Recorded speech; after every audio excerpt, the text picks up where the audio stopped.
હાય મિત્રો, કેમ છો?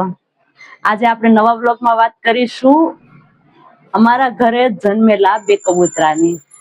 જો એ કેટલા મોટા થઈ ગયા છે. હાલો, આ જુઓ કબૂતર. પેલા જયારે અમે અહીંયા રેવા આવ્યા ને ત્યારે હજુ નાના નાના બચ્ચા હતા, ઝીણા ઝીણા બચ્ચા હતા ને કેટલા મોટા થઈ ગયા. જો એની પાંખો પણ આવી ગઈ છે. બસ હવે ક્યારે ઉડશે જોવાનું છે આપણે. બચ્ચાની પાંખો આવી ગઈ છે, લપાઈને બેઠા છે, એને પણ બહુ ઠંડી લાગતી લાગે છે. આમ કબૂતરા બહુ જ મજા આવે અહીંયા હોય તો ઘરે, પણ જો ગંદુ કેટલું કરે, ગોબરું કેટલું કરે છે જોયું. એટલે એમ થાય કે કબૂતરાને ઘરે રાખવા જ નથી એમ. હવે એ ઉડે ને એટલે જવા દેવા એમ લાગે. પણ આમાં હોય ને તો એમ લાગે કોઈનો સથવારો છે, મજા આવશે કબૂતર છે તો. જો પણ લપાઈને કેવા બેઠા છે જો. એને પાંખો આવી છે પણ એને ઉડવાનું મને નથી થતું.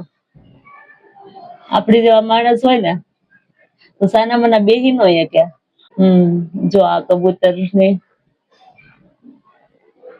બીજા જેના કબૂતર ને કબૂતરી હતા એ તો કઈક ઉડીને ફરવા નીકળી ગયા લાગે છે. નકર 4 જણાનો જૂથ બેઠો હોય મસ્ત. રાત પડશે ને એટલે આવી જશે એ.